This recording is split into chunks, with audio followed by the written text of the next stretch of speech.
ਸਤਨਾਮ ਧੰਨ ਵਾਹਿਗੁਰੂ ਸਾਹਿਬ ਜੀ। ਸਤਨਾਮ ਧੰਨ ਵਾਹਿਗੁਰੂ ਸਾਹਿਬ ਜੀ।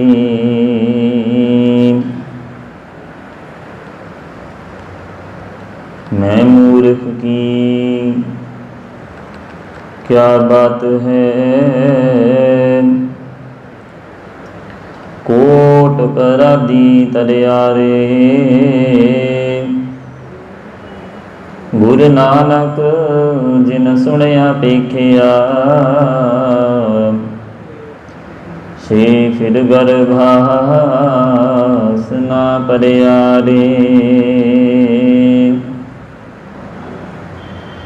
ज्यों गुलाम है त्यों बोले स्वामी, कुदरत कवन हमारी। जो तू दे सो कहाँ स्वामी, मैं मूर्ख कहन ना जाई। सतनाम धन वाहिगुरु साहिब जी। सुने सत संतोख ज्ञान, सुने 68 का इशनान। सुने पढ़ पढ़ पावै मान, सुने लागे सहज ध्यान। नानक भगतां सदा विगास, सुने दुख पाप का नाश। नानक भगतां सदा विगास, सुने दुख पाप का नाश। जुगो जुगी अटल चवर छतर तख्त दे मालक, हाजरा हजूर जहदा जहूर शब्द गुरु साहिब श्री गुरु ग्रंथ साहिब महाराज जी की पावन हजूरी अंदर चल रही लड़ीवार श्री जपजी साहिब जी की कथा विचार विच हाजरियां भर रहे सतसंगी जनों, वड्डे भागां वाले हाँ जो संध्या वेले तो गुरु चरनां दे विच जुड़ मिल के एकत्र होए हाँ। सतगुरु जी कृपा करन, सिर ते मेहर भरिया हथ रख के जपजी साहिब जी की 10वीं पौड़ी की विचार करने की समर्था बख्शण। आओ विचार आरंभ करन तो पहला गुरु चरनां दे विच शीस नवाउंदियां रसना पवित्र करदियां फतेह दा जवाब फतेह विच दिओ। आखो जी वाहिगुरु जी का खालसा वाहिगुरु जी की फतेह।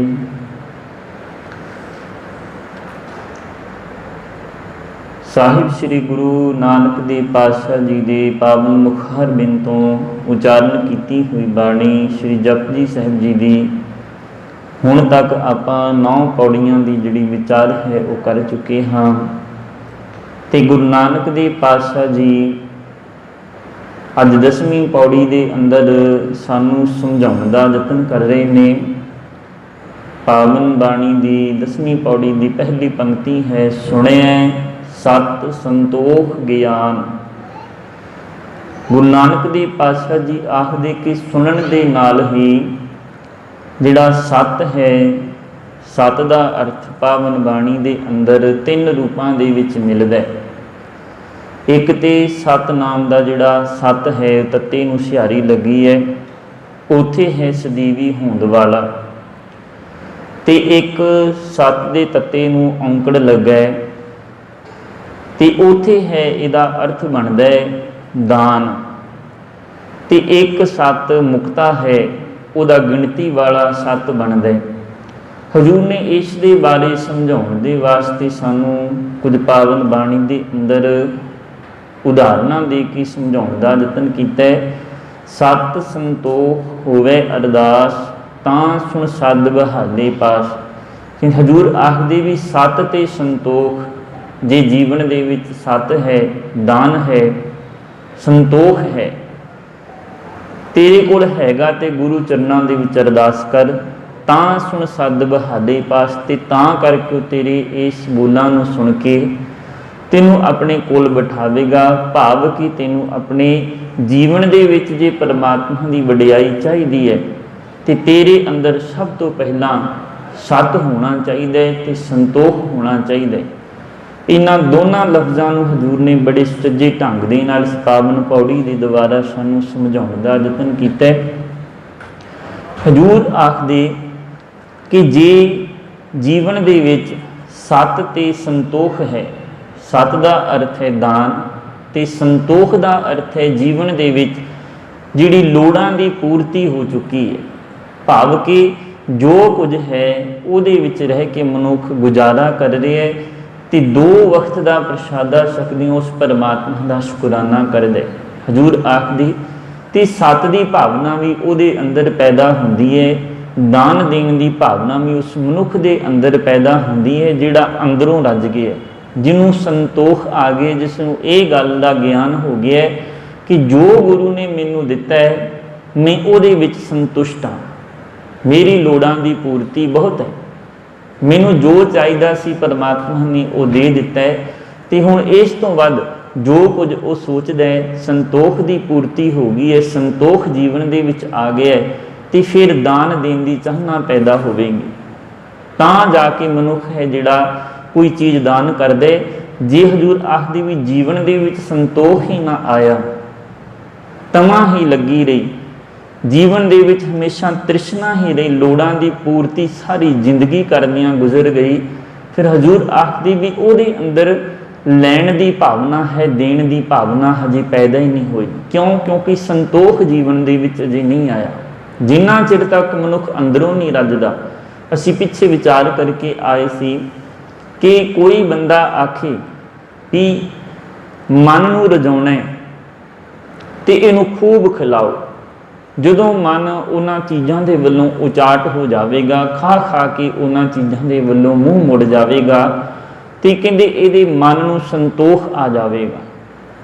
ਦੂਸਰੀ ਉਦਾਹਰਨ ਆਪਾਂ ਲਈ ਸੀ ਕਿ ਕੋਈ ਬੰਦਾ ਆਖੇ ਵੀ ਮੈਂ ਅੱਗ ਨੂੰ ਰਜਾਉਣਾ ਤੇ ਉਹਦੇ ਵਿੱਚ ਉਹ ਲੱਕੜਾਂ ਦੀ ਜਿਹੜੀ ਟਰੱਕਾਂ ਦੇ ਟਰੱਕ ਲੱਕੜਾਂ ਅੱਗ ਦੇ ਵਿੱਚ ਪਾ ਦੇਵੇ, ਵੀ ਅੱਗ ਜਿੰਨੇ ਉੱਚੇ ਲਾਟਾਂ ਇਹਦੀਆਂ ਨਿਕਲਣਗੀਆਂ, ਜਿੰਨੇ ਉੱਚੇ ਇਹਦੇ ਵਿੱਚੋਂ ਭਾਂਬੜ ਬਲ ਬਲ ਕੇ ਨਿਕਲਣਗੇ, ਕਹਿੰਦੇ ਇਹ ਫਿਰ ਆਪਣੇ ਆਪ ਜਦੋਂ ਇਹ ਰੱਜ ਗਈ, ਅੱਗ ਦੇ ਵਿੱਚ ਲੱਕੜਾਂ ਇੰਨੀਆਂ ਪੈ ਗਈਆਂ, ਲੱਕੜਾਂ ਬਲ ਗਈਆਂ, ਇਹ ਰੱਜ ਜਾਵੇਗੀ ਤੇ ਰੱਜ ਕੇ ਆਪਣੇ ਆਪ ਸ਼ਾਂਤ ਹੋ ਜਾਵੇਗੀ।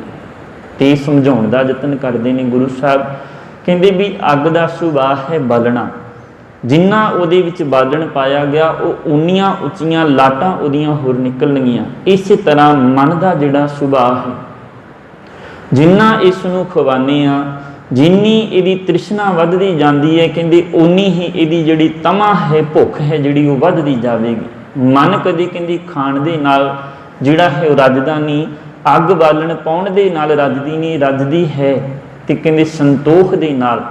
ਜਦੋਂ ਮਨ ਨੂੰ ਸੰਤੋਖ ਆ ਗਿਆ, ਇਹਨੇ ਆਪਣੇ ਆਪ ਰੱਜ ਜਾਣਾ, ਇਹਦਾ ਮਨ ਨਹੀਂ ਕਰਨਾ ਫਿਰ ਉਹਨਾਂ ਦੁਨਿਆਵੀ ਪਦਾਰਥਾਂ ਨੂੰ ਖਾਣ ਦਾ। ਜਦੋਂ ਮਨ ਜਿਹੜਾ ਹੈ ਹਜ਼ੂਰ ਆਖਦੇ ਉਹ ਗਿਆਨ ਦੇ ਵਿੱਚ ਆ ਗਿਆ, ਤੇ ਜਿੰਨਾ ਚਿਰ ਤੱਕ ਕਿਸੇ ਮਨੁੱਖ ਨੂੰ ਗਿਆਨ ਨਹੀਂ ਹੁੰਦਾ ਉਹਨਾਂ ਚਿਰ ਤੱਕ ਹਜ਼ੂਰ ਆਖਦੇ ਵੀ ਸਤ ਤੇ ਸੰਤੋਖ ਜਿਹੜਾ ਆਉਣਾ ਬਹੁਤ ਵੱਡੀ ਗੱਲ ਹੈ। ਜਿਵੇਂ ਇੱਕ ਫਕੀਰ ਦੀ ਉਦਾਹਰਨ ਮਿਲਦੀ ਹੈ ਇਤਿਹਾਸ ਦੇ ਵਿੱਚ, ਕਹਿੰਦੇ ਉਹ ਦੁਨੀਆ ਦੀਆਂ ਜਿਹੜੀਆਂ ਚੀਜ਼ਾਂ ਹਨ ਉਹਨਾਂ ਦੇ ਵੱਲ ਵੇਖਦਾ। ਕੋਈ ਰਾਜਾ ਹੈ, ਉਹਦੇ ਕੋਲ ਬੜਾ ਧਨ ਦੌਲਤ ਹੈ, ਆਪਣੇ ਦਰਬਾਰ ਦੇ ਬਾਹਰ ਉਹ ਲੰਗਰ ਲਾਉਂਦਾ ਹੈ, ਲੋਕਾਂ ਨੂੰ ਭੋਜਨ ਛਕਾਉਂਦਾ ਹੈ, ਚੰਗੇ ਵਸਤਰ ਹਨ ਜਿਹੜੇ ਦਾਨ ਦੇ ਵਿੱਚ ਦਿੰਦਾ ਹੈ। ਤੇ ਫਕੀਰ ਹੈ ਦੂਸਰੇ ਪਾਸੇ ਖੜਾ ਵੇਖ ਰਿਹਾ ਹੈ ਵੀ ਬੜਾ ਦਾਨੀ ਸੱਜਣ ਹੈ, ਬੜਾ ਇਹਦਾ ਸੁਭਾਅ ਹੈ ਜਿਹੜਾ ਚੰਗਾ ਹੈ, ਜਿਹੜਾ ਗਰੀਬਾਂ ਦੀ ਮਦਦ ਕਰਦਾ ਪਿਆ, ਇਹਨਾਂ ਨੂੰ ਭੋਜਨ ਵੀ ਛਕਾਉਂਦਾ ਪਿਆ।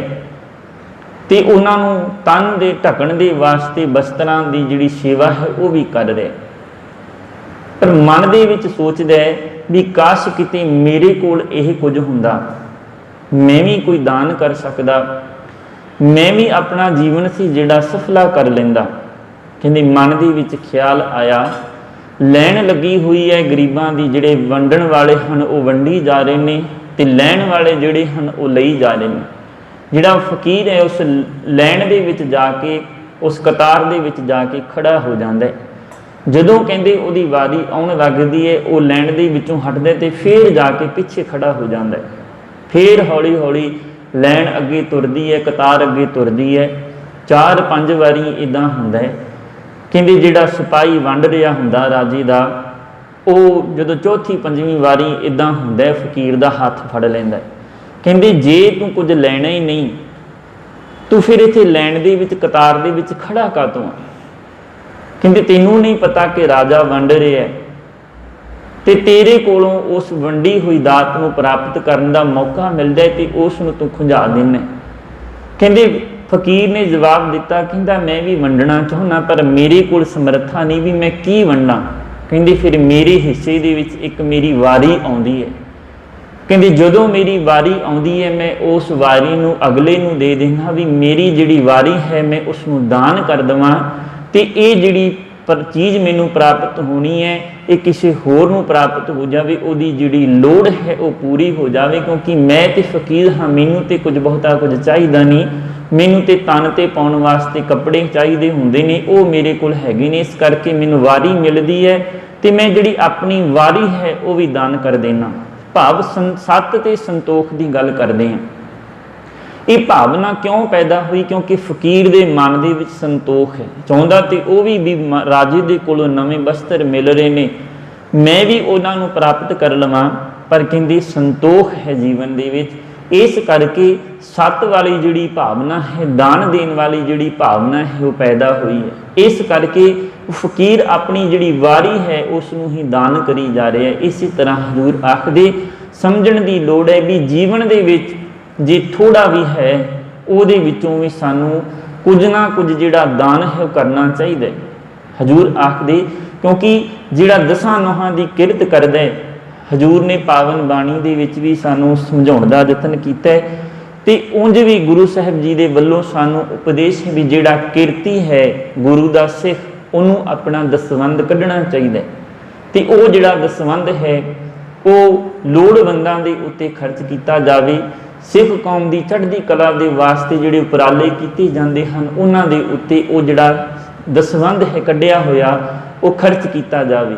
ਇਸੇ ਤਰ੍ਹਾਂ ਜਿਹੜੇ ਗੁਰੂ ਘਰਾਂ ਦੇ ਕਾਰਜ ਹਨ ਉਹ ਸਾਰੇ ਇਸ ਦਸਵੰਧ ਦੇ ਸਿਰ ਤੇ ਤਿਲ ਫੁੱਲ ਜੋ ਅਸੀਂ ਆਪਣੀ ਕਿਰਤ ਕਮਾਈ ਦੇ ਵਿੱਚੋਂ ਗੁਰੂ ਚਰਨਾਂ ਦੇ ਅੱਗੇ ਆ ਕੇ ਗੁਰੂ ਚਰਨਾਂ ਵਿੱਚ ਮੱਥਾ ਟੇਕਦੇ ਹਾਂ, ਉਹ ਤਿਲ ਫੁੱਲ ਹੀ ਸਾਡੀ ਸੰਗਤ ਦੇ ਉੱਤੇ ਖਰਚ ਕੀਤਾ ਜਾਂਦਾ ਹੈ। ਸੰਗਤ ਦੇ ਉਜਲੇ ਭਵਿੱਖ ਦੇ ਵਾਸਤੇ ਜੋ ਅਸੀਂ ਗੁਰਬਾਣੀ ਦੇ ਕੀਰਤਨ ਕਰਵਾਉਂਦੇ ਹਾਂ ਜਾਂ ਵੱਖਰੇ ਵੱਖਰੇ ਜਿਹੜੇ ਸਮਾਗਮ ਹੁੰਦੇ ਹਨ, ਪਾਠ ਬੋਧ ਸਮਾਗਮ ਹੁੰਦੇ ਹਨ, ਕਥਾ ਵਿਚਾਰਾਂ ਹੁੰਦੀਆਂ ਹਨ, ਇਹ ਸਾਰਾ ਕੁਝ ਸੰਗਤ ਦੇ ਸਹਿਯੋਗ ਦੇ ਨਾਲ ਹੀ ਚੱਲਦਾ ਤੇ ਇੱਥੇ ਹਜ਼ੂਰ ਸਮਝਾਉਣ ਦਾ ਯਤਨ ਕਰਦੇ ਨੇ ਕਿ ਜੋ ਕੁਝ ਹੈ ਉਹਨਾਂ ਚਿਰ ਹੈ ਜੇ ਮਨ ਦੇ ਵਿੱਚ ਸੰਤੋਖ ਹੈ ਤੇ ਜਿਹੜਾ ਦਾਨ ਹੈ ਉਹ ਦੇਣ ਦੀ ਭਾਵਨਾ ਪੈਦਾ ਹੋਵੇਗੀ। ਤੇ ਅਗਲੀ ਪੰਕਤੀ ਦੇ ਅੰਦਰ ਹਜ਼ੂਰ ਸਮਝਾਉਂਦੇ ਨੇ ਕਿ ਸੁਣਿਆ ਸਤ ਸੰਤੋਖ ਗਿਆਨ। ਗਿਆਨ ਹੈ ਜਿਹੜਾ ਉਹ ਕਹਿੰਦੇ ਉਹਨਾਂ ਚਿਰ ਹਾਸਲ ਨਹੀਂ ਹੁੰਦਾ ਜਿੰਨਾ ਚਿਰ ਤਾਂ ਸੰਤੋਖ ਨਹੀਂ। ਜਦੋਂ ਗਿਆਨ ਆ ਗਿਆ ਸੰਤੋਖ ਦੀ ਜਿਹੜੀ ਭਾਵਨਾ ਹੈ ਉਹ ਪੈਦਾ ਹੋ ਜਾਣੀ ਹੈ, ਮਨ ਨੂੰ ਸੰਤੋਖ ਆ ਜਾਣਾ, ਕਿਉਂਕਿ ਉਹਨਾਂ ਚਿਰ ਤੱਕ ਤਮਹ ਲੱਗੀ ਰਹਿਣੀ ਹੈ। ਨਹੀਂ ਤੇ ਅਸੀਂ ਅਕਸਰ ਪੜ੍ਹਦੇ ਹਾਂ ਨਾ, ਬਾਬਾ ਕਬੀਰ ਜੀ ਦਾ ਸ਼ਬਦ ਆਉਂਦਾ, ਕਿਆ ਪੜ੍ਹੀਐ ਕਿਆ ਗੁਣੀਐ, ਕਿਆ ਵੇਦ ਪੁਰਾਨਾ ਸੁਣੀਐ, ਪੜ੍ਹੇ ਸੁਣੇ ਕਿਆ ਹੋਈ, ਜੋ ਸਹਿਜ ਨਾ ਮਿਲਿਓ ਸੋਈ।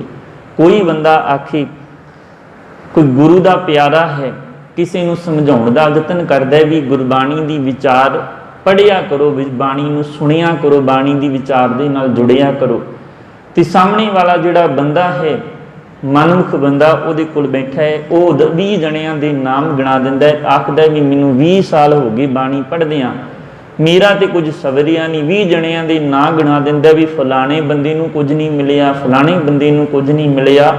ਬਾਣੀ ਪੜ੍ਹਨ ਦੇ ਨਾਲ ਕੁਝ ਨਹੀਂ ਪ੍ਰਾਪਤ ਹੁੰਦਾ। अगला दिन आउंदा है, अध्यात्मकवादी जिहड़ा गुरु दा प्यारा है फिर उही गल करदा है भी बाणी पढ़िया करो, बाणी नूं विचारिया करो। वो अगों फिर वो होर भी जणियां दे नां गिना दिंदा भी इन्ने बंदियां ने बाणी पढ़ी, उन्हां दा ते कुछ सवरिया नहीं। कारण की हजूर आखदे ने क्या पढ़ी है क्या सुनी है, क्या वेद पुराना सुनिए, क्या पढ़िए क्या गुणीए। कहते की पढ़िए ते के गुण गुणाइए। हजूर आखदे भी जिहड़े वेद हन ਜਾਂ ਸਿਮਰਤੀਆਂ ਹਨ ਜਾਂ ਸ਼ਾਸਤਰ ਹਨ ਉਹਨਾਂ ਦੇ ਵਿੱਚ ਵੀ ਪੁਕਾਰ ਪੁਕਾਰ ਕੇ ਉਸ ਰੱਬ ਦੇ ਨਾਮ ਨੂੰ ਹੀ ਚੇਤੇ ਕਰਨ ਵਾਸਤੇ ਆਖਿਆ ਗਿਆ ਹੈ। ਤੇ ਸਮੁੱਚੀ ਬਾਣੀ ਹੈ ਜਿਹੜੀ ਇਹ ਵੀ ਗੁਰੂ ਦੇ ਨਾਲ ਜੋੜਦੀ ਹੈ, ਇਹ ਵੀ ਗੁਰੂ ਦੀ ਵਡਿਆਈ ਕਰਨ ਦਾ ਉਪਦੇਸ਼ ਦ੍ਰਿੜ ਕਰਾਉਂਦੀ ਹੈ। ਕਹਿੰਦੇ ਉਸ ਮਨੁੱਖ ਨੇ ਜਦੋਂ 2-3 ਦਿਨ ਲੰਘੇ फिर उही सवाल अगे रखिया तो अज कहते जिहड़ा सामने वाला मनमुख बंदा सी वो अग बबूला हो गया भी ये तो रोज़ का काम हो गया, रोज़ आके मैनू उपदेश दृढ़ जिहड़ा है कराउण लग जाता है। अज तो मैं इनू जिहड़ा मज़ा है चखा ही देना, अज तो मैं इनू समझा ही देना चंगी तरह भी बाणी पढ़ना कोई फायदा नहीं। कहती अखां लाल हो गईयां, गुस्से दे विच आया तो मुख तो कुछ अपशब्द बोल दिते उस गुरमुख प्यारे नूं। पर वो जिहड़ा गुरु का प्यारा है कहते फिर सत बचन करके उन्होंने ही आखदा भी बाणी पढ़िया करो। कारण की होया कहते उसने सिर्फ मुख तो शब्द उचारण किया भी बाणी पढ़िया करो तो वह इन्ना असर सामने वाले ते होया भी वह जिहड़ा जुस्सा सी लाल हो गया, अखां दे विच लाली आ गई, मुख तो अपशब्द बोलने शुरू कर दिते सिर्फ एक शब्द नूं सुनन दे सार। कहते मन दे शब्द का असर इन्ना क होया भी इको शब्द सुनिया तो वो उत्ते असर कर गया। तो दूसरे पासे कहते सी बाणी पढ़ते हैं, रोज़ बाणी पढ़ते हैं सुनते हैं तो उस बाणी का साडे ते असर नहीं हुंदा। क्यों? क्योंकि मन है जिहड़ा वो बाणी दे विच नहीं लगदा। इस करके बाबा जी समझाउण दा यतन करदे ने क्या पढ़िए क्या गुणीए, क्या वेद पुराना सुनिए, पढ़े सुने क्या हुई, जो सहज ना मिले उस हुई। जिन्ना चिर तक जीवन दे विच सहज नहीं, कुछ पढ़े का फायदा नहीं होना। पढ़ पढ़ गड्डी लदी है, पढ़ पढ़ भरी साथ वाली गल है भी जिन्नियां मर्जी किताबां पढ़ लवो, जिन्ना मर्जी ज्ञान हासिल कर लवो। हजूर आखदे ये ज्ञान एक सिर दे उत्ते भार है, जिवें एक भार चंदन की जिहड़ी लकड़ी है कहंदे खोते दे उत्ते रखी होवे ते उहनूं पुछीए भी तेनों किवें दा महसूस हो रहा है, बड़ी महंगी लकड़ है जिहड़ी तेरे उत्ते लदी हुई है। तो खोता तो यही आखेगा ना भी मेरे लिए तो यह भी एक भार है, तुहाडे वास्ते हो सकदा है कीमती होवे पर मैनू तो इन्हें अपने भार दे थले दबाया होया, मेरे लिए तो एक भार ही है। उस तरह हजूर आखिर जिहड़े मनमुख बंदे हन उन्हां नूं जिन्नियां मर्जी ज्ञान दीयां गल्लां सिखाईए, जिन्नियां मर्जी ज्ञान दीयां गल्लां आखीए, उन्होंने यही गल आखनी है भी बाणी पढ़न का कोई फायदा नहीं, बाणी विचारन का कोई फायदा नहीं। तो हजूर अगली पंक्ति के अंदर समझाने का यतन करते हैं। सुने 68 का इशनान, कहते सिर्फ एक सुनन दे नाल ही इन्ना वड्डा महात्म सानू प्राप्त हो जाता है। किते जाण की लोड़ नहीं, किते मड़ी मसान नूं पूजन की लोड़ नहीं, किसी बाबे के चक्करां दे विच पैण की लोड़ नहीं। सिर्फ एक मन एक चित हो के बाणी नूं सुनना है। सुनन दे हजूर महात्मा हैं जिहड़े पिछलियां 2 पौड़ियां दी आपां विचार करके आए हैं। अज भी असी सुनिया की जिहड़ी महत्ता है उहदे बारे जान रहे हैं भी जपजी साहिब दे विच किन्ना कुछ सानू समझाया गया। हजूर आखदे सुनिया 68 का इशनान, 68 का अर्थ है 68 तीर्थ जिहड़े मन्ने जाते हैं। उन्हां तीर्थां दे उत्ते कहंदे जिहड़ा इशनान करदे जाके उन्होंने बड़ा महात्म हासिल होंदा है। जिन्हें 68 तीर्थों के उत्ते इशनान कर लिया उन्होंने जीवन के विच कहते मोक्ष की प्राप्ति हो जाती है। ये हिंदू इतिहास का मनना है, हिंदू धर्म की एक कहावत। जिहड़ा 68 तीर्थों के उत्ते जाके इशनान कर लेंदे ते दूजे पासे गुरु साहब जी समझा रहे हैं भी तेनों किते जाण की लोड़ नहीं, तू सिर्फ एक मन होके बाणी नूं सरवण कर, बाणी नूं सिर्फ सुन। सुनिया 68 का इशनान सिर्फ सुनन दे नाल ही तेनों उन्हां 68 तीर्थों के उत्ते जाके जिहड़ा इशनान का महात्म हासिल होने तेनों सिर्फ एक सुनन दे नाल वो बाणी की जिहड़ी विचार है वो समझण दे नाल ही वो 68 तीर्थों का जिहड़ा इशनान है घरे बैठियां प्राप्त हो जाना। पर मनुख है जिहड़ा वो दौड़ भज दे विच लग्या, वो समझदे भी शायद असी अक्सर वेखिया ना भी फलाना कोई बंदा आखता भी अज असीं फलानी यात्रा ते जाके आए, अज असीं फलानी जगह ते मत्था टेक के आए, पर कदे उन्हां नूं सवाल करके वेखिए भी अर्बन स्टेट दे विच गुरुद्वारा श्री गुरु सिंह सभा भी उत्थे किन्नी वारी गए, कदे गुरुद्वारे आके मत्था टेके है, कदे गुरु चरनां ते इत्थे ते आके, क्योंकि बावन बाणी है जिहड़ी वो ते इत्थे भी है, उही बाणी दा प्रकाश इत्थे है, उही बाणी दा प्रकाश उत्थे है। भाव के जिद्दां असीं अक्सर जीवन दे विच कहावत सुणदे हैं, दूर के ढोल सुहावणे, जिहड़ियां दूर दीयां गल्लां हन। कोई बंदा हुण हेमकुंट वास्ते यात्रा लई जांदा है, कोई बंदा किसी हजूर साहिब की यात्रा ते जांदा है, माड़ा नहीं यात्रा ते जाना, पर उत्थे जाके जिहड़ी चीज़ हासिल कीती, जिहड़ी चीज़ का महात्म है उत्थे की उस नूं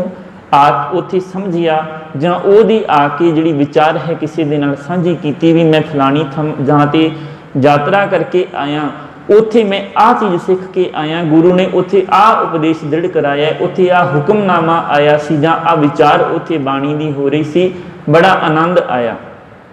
नहीं तो अखां दा एक दृश्य है, जिमें असीं कोई फिल्म वेख ली तो एक दो दिनों बाद असीं उहनूं भुल जाने आ, उस तरह असीं किसी जगह का किसी तीर्थ का इशनान कर लिया जां उत्थों का दृश्य असीं वेख लिया, 2-4 दिनों बाद वो भुल जाएगा। हजूर यही समझाउण दा यतन करते हैं भी गया तो तीर्थ ते इशनान करन सी, नहावन चले तीर्थी मन खोटे तन चोर। हजूर आखदे पावन बाणी दे अंदर समझाउंदे ने भी जे तीर्थ ते इशनान करन चले हैं ना तो जरा मन नूं साफ करके जाई, मन दे विच खोट लैके ना जाई, क्योंकि गुरु साहब ते समझा रहे ने भी चलिया तो तू उत्थे तन दी मैल लाउण वास्ते है, किते ये ना होए भी एक तन दी मैल ला के आवें ते 100 तन जिहड़ी मैल है उत्थों इकट्ठी करके ले आवें। नहावन चले तीर्थी मन खोटे तन चोर। हुण कोई बंदा सोचदा भी तीर्थां ते इशनान करन वास्ते बस भर के चली है, हुण सारी बस दे विच सारे श्रद्धालु भी नहीं हैगे, उन्हां दे विच चोर भी हन, नाल दे बैठे बंदे दा पर्स मारिया जांदा है, चले तीर्थ ते इशनान करन वास्ते हैं, नाल दे बंदियां दे जिहड़े बैग हन फरोले जांदे ने, उन्हां दे विचों कीमती समान कढ लिया जांदा है। उसी बस च सफर कर रहे ने गुरमुख जानवी ने ते मनमुख जानवी ने।